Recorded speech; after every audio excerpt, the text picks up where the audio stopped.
مقصد حیات ذکر شان مصطفیٰ، ہماری منزل مراد آشکان مصطفیٰ، رواج پائے گا یہاں فقط ایک نظام مصطفیٰ، سوائے اس نظام کے نظام سب فضول ہیں، غلام ہیں رسول کے غلام ہیں۔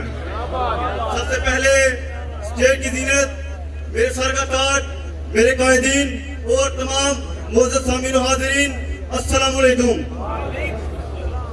میں آپ تمام لوگوں کو سلام عقیدت پیش کرتا ہوں کہ آپ لوگوں کو اللہ پاک نے حضور پاک صلی اللہ علیہ وسلم کے دین کے لیے چن لیا ہے، نظام مصطفیٰ کے لیے چن لیا ہے۔ آئیں آج ہمارے ساتھ مل کر امیر محترم کی قیادت میں اس چیز کا عہد کریں کہ آپ تمام لوگ گھر گھر گلی گلی نگر نگر بابا جی رحمت اللہ علیہ کا جو پیغام ہے اس کو ضرور پہنچائیں گے۔ اپنے ہاتھوں کو بلند کر کے ہمیں اس چیز کا ثبوت دیں کہ آپ لوگ ہم سے اس چیز کا وعدہ کریں کہ بابا جی ہمیں جس مشن پر مغامرت کر گئے ہیں اس مشن کی خاطر دن رات کام کریں گے، نظام مصطفیٰ کی خاطر دن رات کام کریں گے، اور انشاءاللہ تعالیٰ وہ دن دور نہیں جب اس ملک میں نظام مصطفیٰ کا جو سورج ہے اپنی پوری آفتاب سے قائد ملت اسلامیہ حافظ سعد حسین رضوی صاحب کی قیادت میں ضرور چمکے گا۔ کون چاہتا ہے اس ملک میں نظام مصطفیٰ آئے؟ اپنے ہاتھ کو بلند کریں۔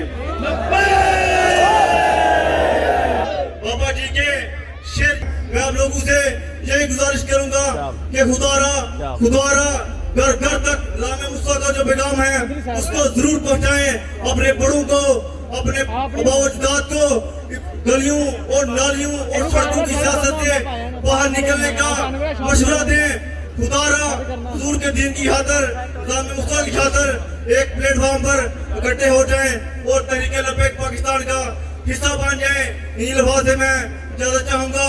ہوناک سلام اس آقا پر پتلا کو جس نے توڑ دیے، دنیا کو دیا پیغام سکون، طوفانوں کے رخ موڑ دیے، اس محسن اعظم نے احسان کیا نہ دیا انسانوں کو، دستور دیا منشور دیا، کچھ راہیں دی کچھ موڑ دیے، اس جانے جہاں کی باتوں میں کچھ لطف آتا ہے ہم نفسوں کہ جب سے چھڑا ہے ذکر نبی سب ذکر جہاں کے چھوڑ دیے۔ بڑا خوبصورت انداز کے ساتھ اب ضلع شیخ پورہ کی پی پی ماشاءاللہ اس وقت